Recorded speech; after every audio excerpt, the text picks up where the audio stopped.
दिव्यांग की मां ने अपने बेटे से बोला झूठ कि तुम्हें राधिका को पग फेरे की रस्म के लिए वापस घर लाना नहीं पड़ेगा। जी हाँ दोस्तों, टीवी सीरियल मन अति सुंदर के एपिसोड में आप देखेंगे जब राधिका के हाथ दिव्यांग का भेजा हुआ गुलदस्ता लग जाता है। राधिका उस गुलदस्ते को देखकर बहुत खुश हो जाती है। तभी वहाँ पर दिव्यांग आकर उस गुलदस्ते को तोड़ देता है और राधिका के ऊपर गुस्सा करता है और राधिका को वहाँ से गुलदस्ता उठाकर बाहर फेंकने के लिए कहता है, जिस पर राधिका दिव्यांग को फूलों के बारे में कुछ अच्छी बातें बताती है।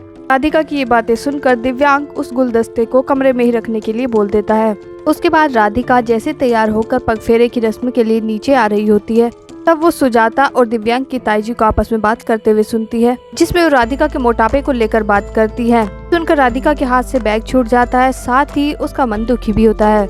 उसके बाद दादी के कहने पर दिव्यांग राधिका को घर ले जाने लगता है। राधिका जब गाड़ी में बैठने लगती है तब उससे खिड़की नहीं खुल पाती। दिव्यांग गुस्से में आकर राधिका के लिए खिड़की खोल देता है। राधिका जैसी दिव्यांग को धन्यवाद करती है, तभी दिव्यांग राधिका के ऊपर बरस पड़ता है कि मैं तो तुम्हारा ड्राइवर हूँ और तुम्हारा जो मन करे तुम वो करो। जिसके बाद राधिका बेचारी चुपचाप सुनकर बैठ जाती है। दिव्यांग जैसे ही अपने ससुराल पहुंचता है तब राधिका की पड़ोस की औरतें आकर दिव्यांग के कपड़ों पर सवाल उठाने लगती है, क्योंकि दिव्यांग तैयार होकर नहीं आया था। तब राधिका के पापा वहां पर बात संभाल लेते हैं। उसके बाद दिव्यांग कुछ देर बैठकर घर जाने की बात करता है, लेकिन राधिका की मम्मी दिव्यांग को खाने के लिए रोक लेती है, जिसमें उसके लिए हलवा बनाती है।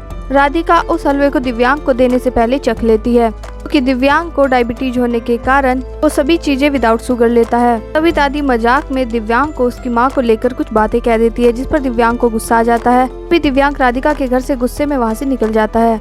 घर वालों के पूछने पर राधिका घर वालों को ये झूठ बोल देती है कि दिव्यांग को कुछ काम आ गया था। उधर सुजाता राधिका की मुंह दिखाई के लिए एक चेयर रखवाती है, लेकिन सुजाता को लगता है कि ये कुर्सी राधिका के लिए छोटी रह जाएगी, इसीलिए वो उसे ठीक कराने के लिए किसी को कॉल करके बुलाती है। लेकिन दिव्यांग की ताई जी चुपके से आकर सुजाता का फोन उठाकर फिर से मना कर देती है।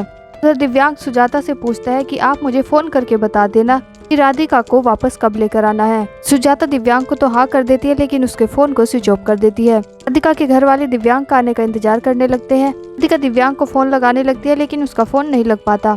जिसके बाद राधिका सुजाता को फोन लगाती है, सुजाता फोन नहीं उठाती। फिर राधिका के पापा उनके घर के नंबर पर कॉल करते हैं, जिस पर सुजाता फोन उठा लेती है। वो दिव्यांग के आने के बारे में पूछते हैं, तब सुजाता उन्हें कह देती है कि दिव्यांग की तबीयत खराब है, ड्राइवर लेने के लिए आएगा।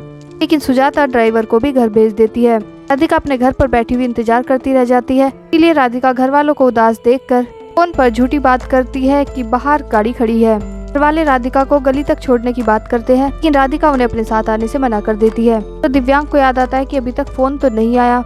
सुजाता आकर दिव्यांग को बताती है कि मैंने ड्राइवर को भेज दिया है। अब देखना ये होगा कि क्या अभी भी दिव्यांग राधिका को लेने घर जाएगा या फिर राधिका को अकेले ही घर आना होगा। तो दोस्तों आपको क्या लगता है, कमेंट करके बताएं। जानकारी पसंद आई हो वीडियो को लाइक करें, शेयर करें, चैनल को सब्सक्राइब करना ना भूलें। Thank you.